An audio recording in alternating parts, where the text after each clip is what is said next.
Question number 11 हमसे पूछ रहा है कि मिड पॉइंट दिया हुआ है, यहाँ पे दो मिड पॉइंट दिए हुए हैं P और Q। दो मिड पॉइंट्स है, मिड पॉइंट्स मतलब ये क्या हो रहा है, ट्राई सेक्शन कर रहा है यहाँ पे। तो ट्राई सेक्शन क्या होता है, ट्राई मतलब होता है तीन, सेक्शन मतलब भाग में बांटना, तीन इक्वल पार्ट में ये डिवाइड कर रहा है। तो कौन सा पॉइंट फिर बोल रहे हैं आपको क्वेश्चन में कि A के पास P है, तो हमने A के पास P लिख दिया और B के पास में Q है, तो ये पॉइंट बना A P Q B, एक P Q B, इस तरह से हमने एक लाइंस लिखा। अब इस लाइन में आपको ये पूछ रहा है कि A के कोऑर्डिनेट्स दिए हुए हैं, क्या है A का कोऑर्डिनेट, A के कोऑर्डिनेट है 4 और 7, B के कोऑर्डिनेट्स भी दिए हुए हैं, B के कोऑर्डिनेट्स हैं 16 और -2।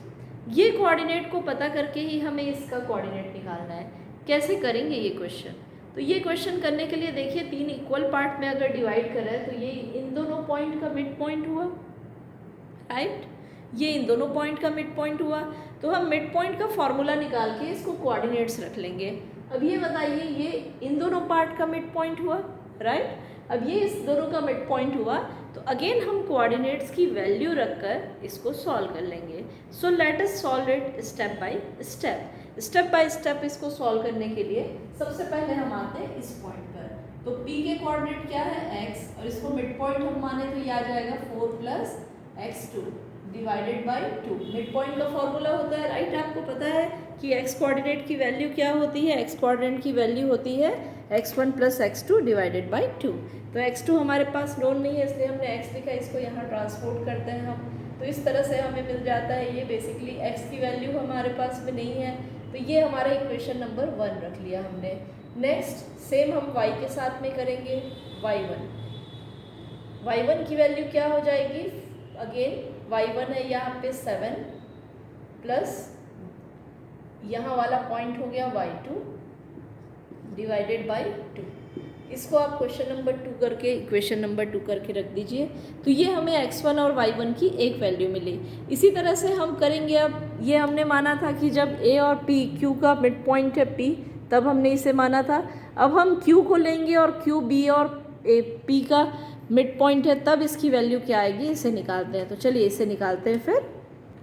सो इसके लिए अगेन फिर से अगर आप देखेंगे पॉइंट Q अगर मिड पॉइंट है तो x2 मिड पॉइंट क्या हो जाएगा, x1 + 16 डिवाइडेड बाय 2, और इसी तरह से y2 हो जाएगा y1 + -2 डिवाइडेड बाय 2।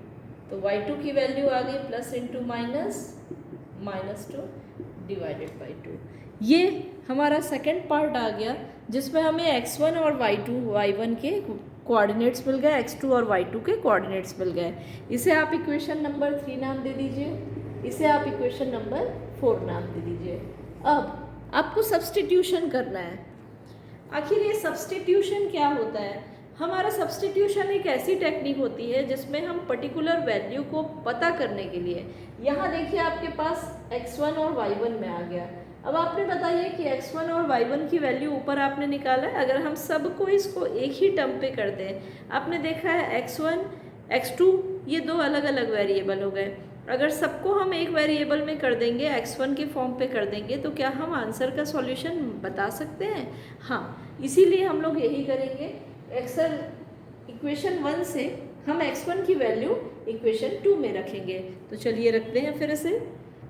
अब x2 की वैल्यू अगर हम रखें तो x1 की वैल्यू क्या थी हमारी इक्वेशन 1 पर, इक्वेशन 1 पर वैल्यू थी 4 + x2 डिवाइडेड बाय 2 + 16 अपॉन, यहीं पे सबसे ज़्यादा बच्चों से मिस्टेक होती है। ये स्टेप को आप अच्छे से समझिए, क्योंकि x1 देखिए यहाँ पे क्या था हमारे पास, x1 + 16 था, x1 की वैल्यू क्या थी 4 प्लस, ये पूरे का डिवाइडेड बाय नहीं 2 हो रहा है, सिर्फ उसकी वैल्यू रख रहे हैं। तो याद रखिएगा यहाँ पे ये नहीं है, तो ये 16 है, मतलब क्या है 16/1। अब आपने पढ़ा है कि इसको अगेन क्या करना होगा, rational number as a solve करना होगा, तो इसको सॉल्व करेंगे 4 + x2, 16 2 जा हो गया आपका 32, और ये डिनोमिनेटर है, तो डिनोमिनेटर को कहाँ रखें, इस बच्चों में बहुत कन्फ्यूज़न रहती है। तो डिनोमिनेटर याद रखिए, ये डिनोमिनेटर है ना, तो नीचे ही जाएगा, डिनोमिनेटर भी डिनोमिनेटर होता है, और डिनोमिनेटर का डिनोमिनेटर अभी नहीं है, जब आएगा तब हम करेंगे। तो यहाँ पे 2 2 जाए, ये नीचे चला जाएगा, अगेन ये हमने इसमें इंटू 2 किया है।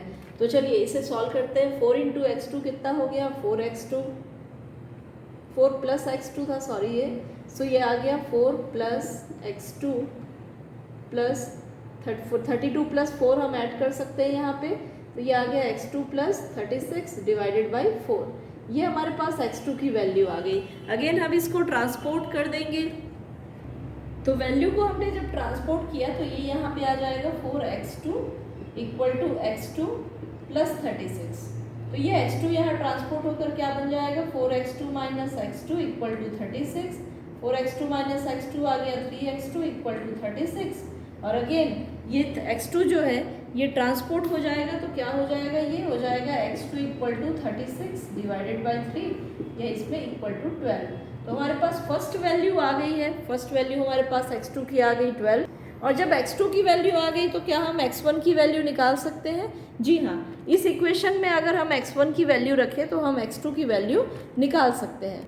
तो हमने ये जब वैल्यू रखी तो x1 इक्वल टू हमने रख दिया 4 प्लस 12 बाई 2, और 4 प्लस 12 कितना हुआ हमारा 16 हुआ, तो ये 16 बाई 2 और हमारे पास वैल्यू आ गई x1 की 8 आ गई।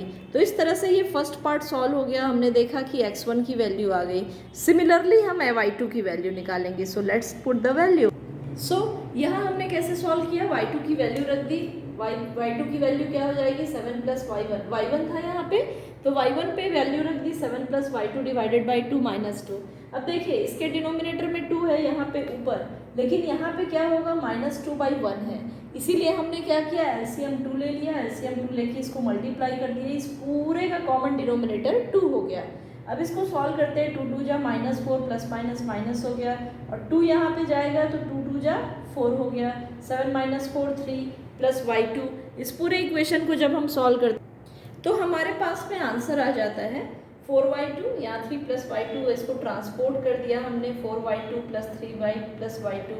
अब ये प्लस 3 यहाँ के क्या बनेगा माइनस हो जाएगा, तो that's why y2 minus 4y2 minus y2 3y2 बन गया, और ये 3 हो गया। इस तरह से y2 का वैल्यू हमें मिल गया। अब हमें निकालना y1 भी है, तो y1 निकालने के लिए हमने क्या किया, y1 equal to 7 plus y2 divided by 2। y1 में वैल्यू रख दिया हमने 7 प्लस 1 डिवाइडेड बाई 2, और y1 की वैल्यू रखकर हमारे पास में आ गया 4। तो इस तरह से जो 4 आंसर्स थे हमारे पास में आ गए। क्या किया हमने, सबसे पहले अगर आप देखें तो हमने p और q 2 पॉइंट्स माने, जैसे मिड पॉइंट माना, x1 y1 p के कोऑर्डिनेट्स माने, x2 y2 p2 q के कोऑर्डिनेट्स माने। x1 का मिड पॉइंट ये इन दोनों का मिड पॉइंट था, क्योंकि ट्राई सेक्शन में डिवाइड कर रहा है a और q का, तो x1 इक्वल टू इन दोनों के x कोऑर्डिनेट को डिवाइड कर दिए 2 से, प्लस और इक्वेशन 1 नाम दे दिया, y1 के कोऑर्डिनेट्स को डिवाइड कर दिए 2 से, फिर y2 की x2 की वैल्यू भी हमने रख दी, y2 की वैल्यू भी रख दी। इस तरह से हमने क्या किया, फिर से x2 के कोऑर्डिनेट्स की वैल्यू रख दी, इस तरह से x2 के और y2 के कोऑर्डिनेट्स की वैल्यू रख दी, और हमें पूरी वैल्यू रखने के बाद में आंसर मिल गया। स्टेप बाय स्टेप हमने सॉल्व किया है। फिर भी अगर आपको कोई डाउट है इस क्वेश्चन में तो आप हमें कमेंट कर बता सकते हैं। Thank you so much.